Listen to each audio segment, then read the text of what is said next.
this is David. And I'm Bonnie. And this is the Nerdy Magpie channel. And we're coming to you with another video. And I had a question to ask Bonnie that I've been wondering if she knew the answer to. So, what do you call a line of men waiting to get haircuts?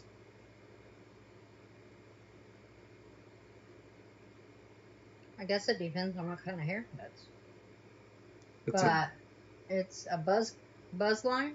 No, a barbecue. Okay.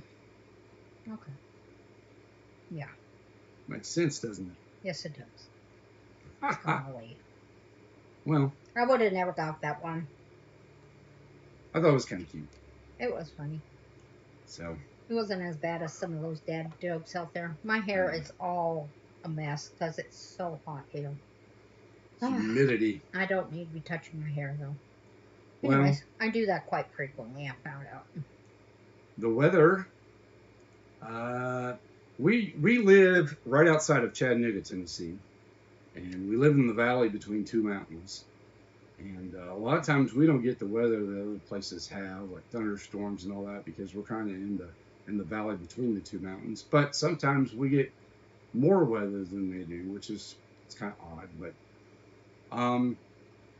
you can definitely tell that the weather is changing. It hasn't been I don't think it's been in the 90s this week, has it? I asked, you know who back here, and I think it's been the high 80s. She said today it was already 90. Yeah. But it's been in the high 80s, and but with the other day humidity. We had a storm, and it cooled off after that. It's been cool in the mornings, so you can definitely tell the weather's changing, but the humidity is just hanging in there. Yeah. Like they say in the South, it's hanging in there like a hair in a biscuit. That's the truth. And it is not going away. It's not going away anytime soon. I mean, we can try, and wish, and yeah. But it's not been as bad as it has been. There's a couple of days there that were pretty nice. We're boiling sitting in this garage. Well, which is my sewing room / made into a garage. But that's been an air conditioning thing. I bought her an air conditioner last year, brand new, thinking it would be big enough for this garage, but it's not well enough insulated in this garage to make a difference. So yeah, we need to get one of those split units. Yeah, or just a huge window unit that will cool down, or maybe even two of them. But, I don't know where we'd put. Well, I guess we could put one there, but then, we need to do something because I'm dying here. I think if we put one like this in the cat room, and I don't do well with heat. Yeah. Well, the cats are loving it because we have Sphinx cats that are, they're the hairless cats, so they love the heat. Absolutely love it. Yeah. But that was posy. David and I are neither. So this is not a happy situation at all. And when it gets hot, I don't know if it's one of my medicines or what, but my back itches so bad. And it's just my back. But, it itches horrible. So, anyways, let's get to talking about cross stitching. We really haven't there's been no haul or anything like that. It's been a rough couple of days, but we'll talk about that in a little bit. So the first thing that was called for my temperature stitching was Haunted Caravan, and I'm going to show you the black and white first, and then this is the color version. It's by Living on a Rainbow. She has quite a few of these little pincushion, and I'm doing 2 right now. I'm really liking it. So I filled in the candy last week. I think I showed it and you couldn't see the candy, and this week you'll have to turn it this way because this is the way it is. And then I don't know why they do these candy canes upside down. If you all know why, let me know, because I don't get it. Anyways, so then I used the Kreinik And the way I do Krynic is I use it with a regular floss, and then I do Krynic at like a, 2 strands.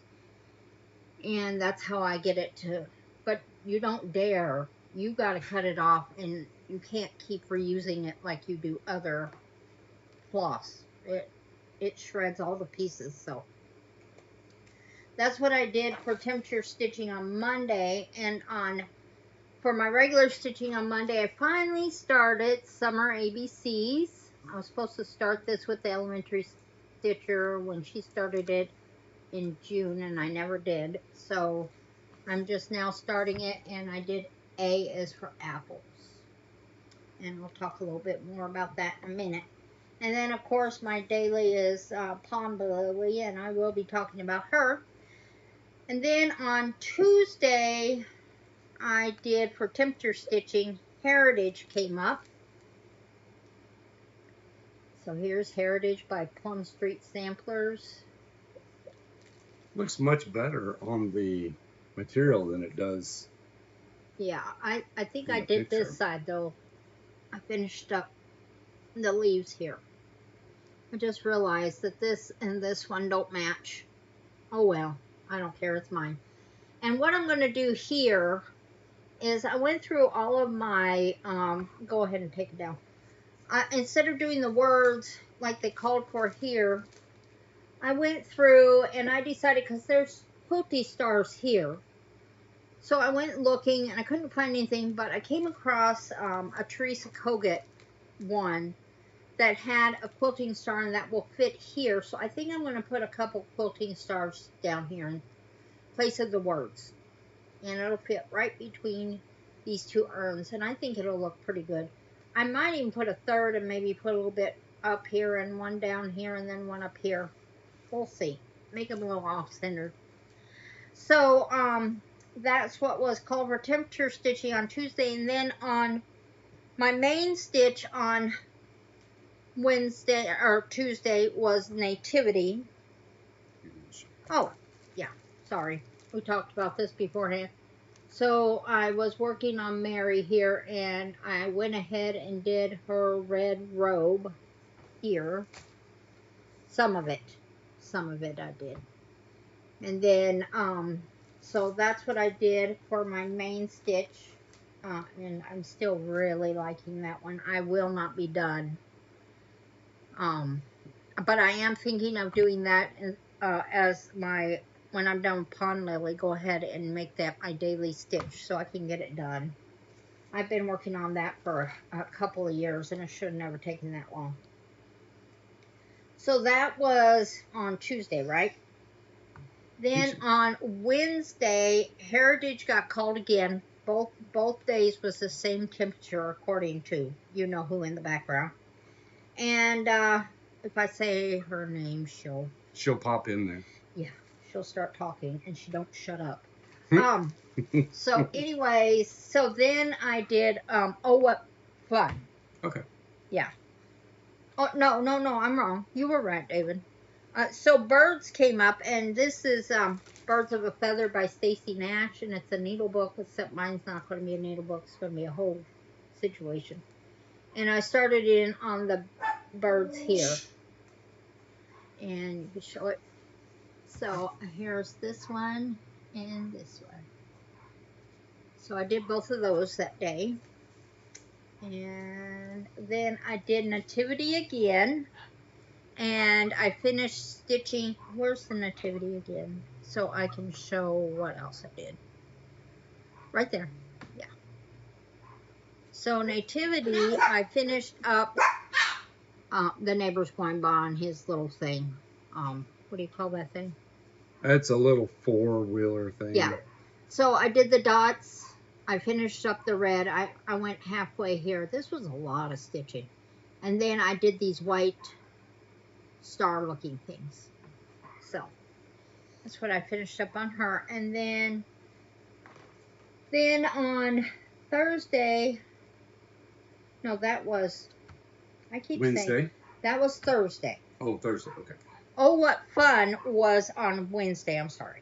Okay. That's okay, though. So, Oh, What Fun, we're all out of sequence, but anyways. So I started putting in the leaves here. So this is my Christmas stocking. And so I put in this leaf, this one, this one, this one, this one. So I put in the colors that, so I finished up the leaves that matched. And that's how I'm finishing those up, to give myself a little bit of, because I'm so done with this. I'm done. I'm getting really tired of that one. I enjoy it, don't get me wrong, but it's bigger than it looks and it's a lot of stitching. And then on Friday I was supposed to do a fully finished, but we'll talk about that in a minute. And then yesterday I did Frosty Pals. That got called for my temperature stitching. And that's by Teresa Kogut. You'll probably have seen it. And what I did here was I outlined her apron here and here. I hope you can see it. And then I was going to go back in and do the red, but my grandchildren woke up and there was no finishing it. But anyways, I finished up all the white. So, and another thing I've decided to do, I'm just doing a length of floss. When that length runs out, it doesn't matter where I've stopped at. That's where I'm stopping for the day for temperature stitch. And then I did summer ABCs again, which you probably put in that file. I did. And what I did there, and what I'm going to talk to you about, and what I don't quite understand, is B and then the apples. And I did not put in the leaf. I need to do the leaf. But anyways, I was done stitching. But I don't understand why she is not, she didn't put letters for, or something motif-wise for those. Let's see if I can because you got A, B, I guess there's a bird there. Well, where's the bird on mine? No, that's an apple. So below it is a tree. David will have to get a better picture of this, but there's a tree branch there, and there is some bees. But then we've got a quilt. And you would think the Q would go for quilt down here, but no, she put it up here. It's a little different. I didn't get it. But maybe it's a baby quilt. Yeah, but it's nowhere near the B. It's C and D, or D and E. Do you see what I'm saying? I guess in my mind, because I am, what do you call it, OCD? That is bothering me. I might have to switch around some motifs here because... Yeah. Like... They put a bee at the bottom. This bee here should have been up here with these bees. You would think. You would think. Maybe she's just doing whimsical. I've heard somebody, and I don't know who I was watching, but they were talking about that, where, I think it was, is it the prairie schooler who puts the big rabbits on top of the roof? Like, I think it's called Summer Moon or something like that, and there's a rabbit, a huge rabbit on top of a tiny roof of a house. Anyway, she said that, I don't know who it was, but anyways, that person that did the designer for those patterns said that she likes whimsical. So to her, that's whimsical. So maybe that's what Little House Needleworks was doing too. Okay. Maybe she's just doing motifs. I told you to get it out of that. Well, I got that out. I didn't know. And, well, I stitched on it. Okay. It should be in the blue vinyl pouch right there. Right. Sorry for the technical difficulties. Nope. Yeah. No, it's not in there. No, David. Okay. It's in that, it's underneath. I think it's in the honeybee one, yeah. Ah. Yeah. You took it out of the pouch, but you didn't. Technical difficulties. Hi, my name is Technical Difficulty. No. So, I think I am done with her. With Pond Lily as far as the fairy goes. I'm pretty sure. So I worked on her almost all week. Here, go. And this is her, if you'll remember right. So other than the beading, I'm pretty much done with her. I went through and put her, outlined her foot, and I outlined her legs, and her legs are going back like this. This, I'm thinking, is her foot. Maybe she's kind of sent like cross-legged. I didn't think so until I looked at the pattern itself. And then her hand, I did go ahead and put fingers in. And I was talking to my friend Angie, which is Threaded Treasures with Angie, and she thought it, and I think it's going to look much better when the lily pad is done. Mm-hmm. Mm-hmm. So, and then I put the tattoo on her arm, which I thought was going to be a reddish color, but it turned out to be a hot pink, which is not showing up very well. I told David, I don't know why the colors aren't very good on here. So, I'm technically done with her, except for, like I said, all these little white dots you hear are all going to be beads. So, I'm excited about that. And then I just have the pawn, or the lily pad left. And I will show you this. I'm not going to show you the whole pattern. I'm just going to show you what I mean about her foot. Well, see how this goes? See how her legs go? Like they're crossed. Oh. So she's sitting like... She has this leg in front and kind of like sitting with the other leg behind her. Behind her, yeah. Like she's... Okay. And I'll show it to you, sort of, if I can. Let's see if I can. And you'll see what I mean by a cloven hoof. So right there, I think that's her foot. Because if you look at her foot here, it kind of is pointy too. So there you go. But anyways, I hope I didn't show too much of that pattern. But sometimes you have to look at the original pattern and not what's on digitally to see what it is. So That's true. So there's that. So that's Pond Lily. So I think she's turning out so nice, and you can tell that Nora Corbett is a real artist because the way she's able to outline things and backstitch things, and it comes out so realistic. And then the colors she throws together, not throws, but puts together. At first it's like, oh, these don't work out, but then you put them together and it's like, oh my goodness, they add so much depth and shadowing and everything like that. So just fantastic. Anyways, I really enjoyed that. I'm really enjoying that one. So I didn't finish anything this week because I was going to fully finish a folder, cross-stitch folder for my barnyard quilts and for my farms at Hopper and Hollow. My brain is not working. I'm really tired. So anyways, but I got out. So I have, let's see here, 1, 2, 3, 5 sewing machines. Give or take. A lot of them we've gotten secondhand, and they're giving up the ghost. So I had this one, and I've never used it. I wanted to get into machine embroidery, and this is a Husqvarna Ruby Royale.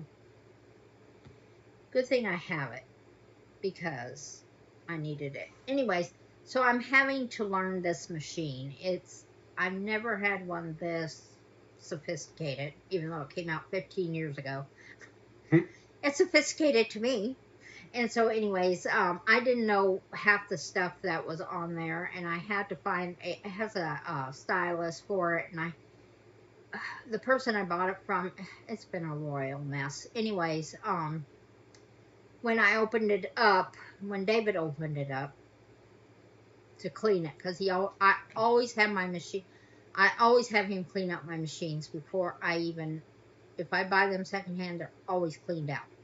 And so when he opened it up, it was full of dog food. Why? I don't know. Well, he cleaned that out, everything, and we even told the lady, because he did it back the night that we got it. And this was back in March. I believe so. It was before the kids came. Yeah. So anyways, he called up the lady and told her, oh, I didn't do that. I didn't do that. Well, whatever. Things, I don't know. But, so he was able to get it all cleaned out. Well, today I went to sew on it. And it was so filthy I guess David didn't think about doing it, but it was so filthy in the bobbin area. So caked with lint. And I don't know what else is in there, but it was sticky. So I have been all morning cleaning that thing out. And David's still going to have to take it apart because down inside the machine itself is sticky. I don't know. It's almost like the person who had it last put machine oil in it and didn't realize that Husqvarna, you never have to oil your machines. Once they come off the floor, no matter how old they are, you don't have to oil them again. So it feels like that's what it is, like old machine oil. It didn't stink, anything like that. It runs fine, so it's not glitching. So I'm really thinking that it's machine oil. So David's going to have to get in there and clean off those gears because I know it's not all the way cleared. And I'd really like it to be before I run into more problems. So that's why I didn't fully finish anything. I fully tried to work on getting my machine up and running. But Yeah. I have been working on my folder, and I will show you what this looks like so far. And I think because I cut this out last week after I was done filming and after we were done watching the kids, this is a little smaller and more narrow. Taller wise, it's fine, but it's a little bit more narrow than I typically like them, but that's okay. So that's what I'm working on today, and this is what I got done so far before I came on here. So I still got to put the zipper on, then put the little, the pockets, and then I have to bind it, and I'll be done. So it's really not that much to do. It just take me a couple of hours. Yeah. But well, it's been a little week. Wednesday, Bonnie had an unexpected doctor's appointment because when I scheduled it, the lady said for the 29th, which was a Saturday, and we're like, okay, that can't be wrong, right? So it has to be on the 26th. No, David heard it wrong. I'm sure he did because it was the 19th. Why would you get off and say it was the 29th and it was the 19th? Anyways, it didn't matter. We made it barely. We were late, but we made it. And they were able to see me. And then our daughter-in-law has been having some things go on at work with some of these patients, and she's been working a little later, so Bonnie didn't get her MRI this week, but she's going to go on September 4th and have it done, and then she might be out of the video making for a few weeks till she heals. While I'm sitting in my chair, we can do it. That's true. I'm still, maybe you're hoping I won't. No, I don't care. So I went to the, so what I went to was the ear, nose, and throat on Wednesday. And so what, I have sleep apnea. David does too. And mine is moderate. It's not severe, but it is moderate. And I do wear a machine every night. Well, the shape my face is, I have tried and the way my nose is shaped, I've tried every machine or mask out there, and nothing works. I wake up and it's popping in my face like this, or it's blowing in my eyes, or it wakes me up all the time. So even though it's supposed to be helping me, it's not. And so it's not new, it's been out a couple of years, but it's called Inspire. And they put it under your shoulder blade, right? I think. And it has leads. It's almost like a, what do you call them? Heart? Not a heart thing. It's what it does is It inflate it measures it signals the device when you take a breath. or when you're holding your breath, and Right. it makes your lungs. So there's going to be a lead that goes to my lung, and there's going to be one underneath my tongue, and it's an implant, is what it is. And so I so I went to see the. You have to go to an ear, nose, and throat doctor. He has to clear it, and then he's the one that implants it. And then your sleep doctor will work with you on that. And for 6 weeks after you have the implant, you have to wear your mask still because you have to heal and all that good stuff. So, he said I'm a very good candidate for it, except I need to lose weight. And I just kind of laughed at him. But it's not that I don't want to lose weight. It's just it's a whole thing. So, anyways, before he did anything, they put a numbing medicine. They sprayed with the hose thing up my nose with the numbing medicine, and they gave me a little extra because I have red hair and I don't numb very well. And then the other thing, because he was going to have to put a tube down my throat or down my nose to look. And then they also gave me a decongestant, and I'm not sure why they did that, but for the last 3 days, it's been murder for me because 4 days. Because I don't react very well to medicine, and I've been crying and mean and moody, and it's been a whole thing. Poor David. And no, I'm not always that way. But anyways. No, she's not.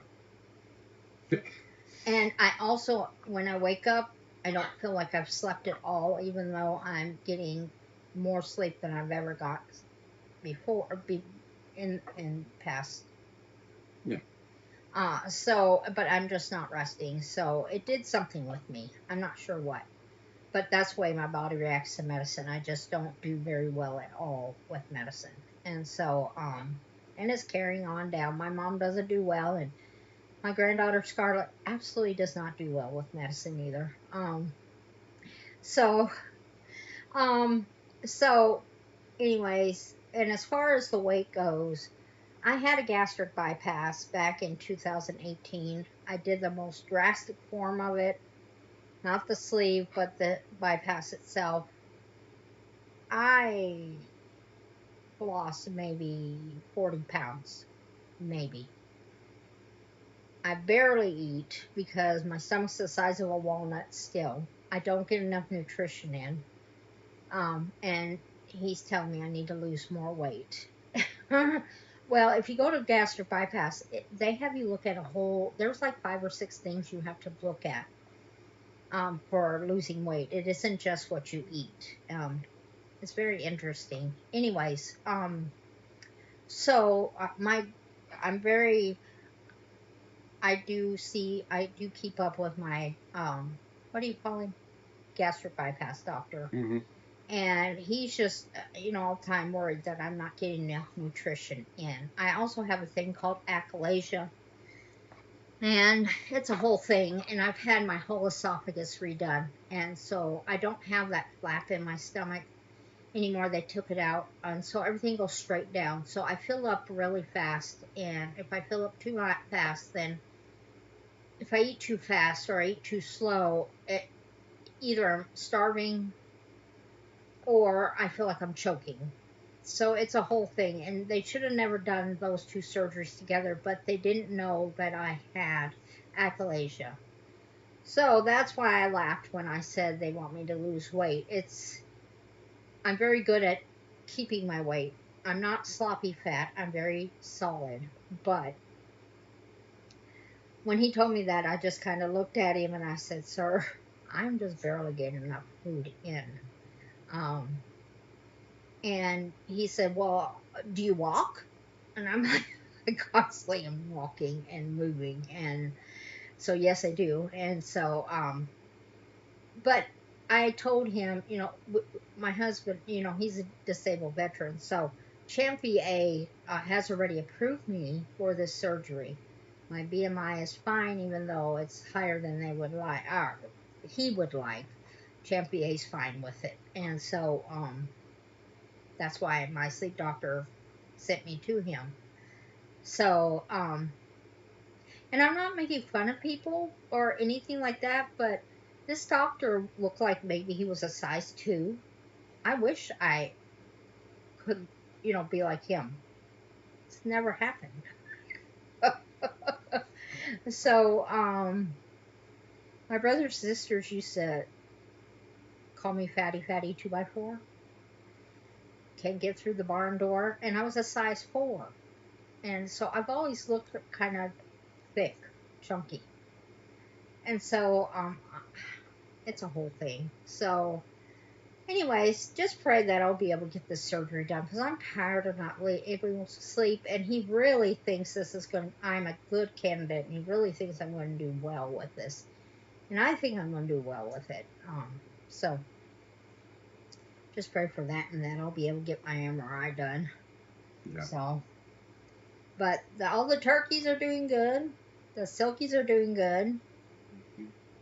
David, I went out there the other day. I said, you're going to have to mow so I can go out there and see them because I don't like walking in the grass because we have ticks everywhere. And we're talking about getting some guinea hens or guineas because they're a natural pest.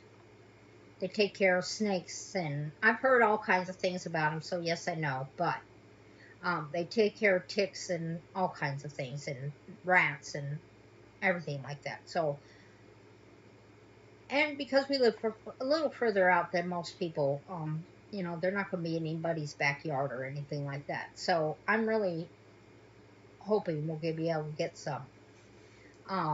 But anyway, so he went out there and mowed.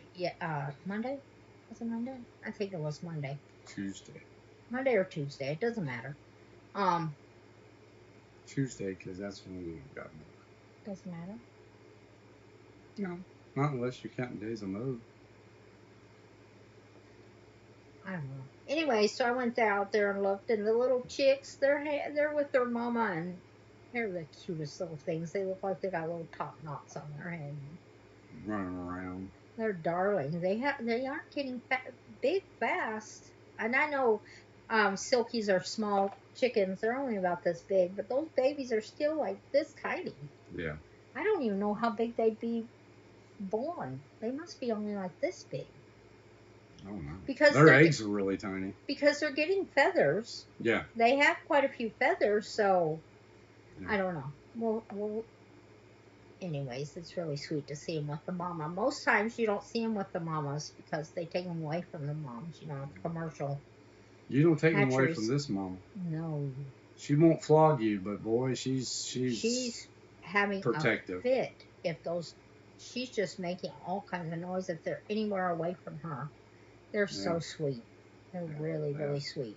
So, and she's also taking care of are they Australops? No, those are the silver laced Wyandottes. Wyandottes. And she's taking good care of those too, so she must have how many babies? She got 9 out there. That's a lot for a little hen this big. So she had 14. But some of them died. I had them in a small little area, and I don't think that with all of them being in there that they probably got trampled. And it happens. Yeah. So you did you I get got down what's in the box? But I did want to I watched Shady Grove Stitcher. She was pretty good this week. I've never seen her before, but I really enjoyed her finishes and starts and stuff that she's been stitching on. Yeah, so this week I'm going to be doing my temperature stitch again, and like I said, on temperature stitch I'm just going to do one length of floss, and that's it. Wherever it stops, that's where it stops. And then I'm going to be doing my I'm going back to my stitching.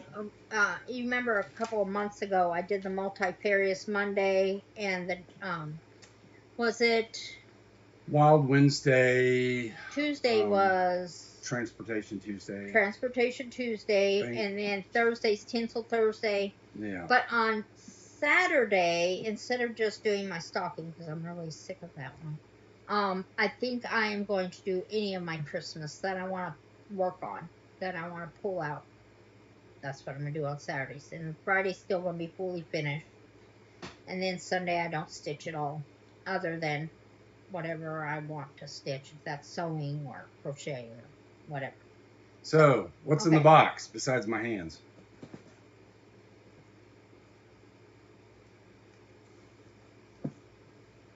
I don't know what this is.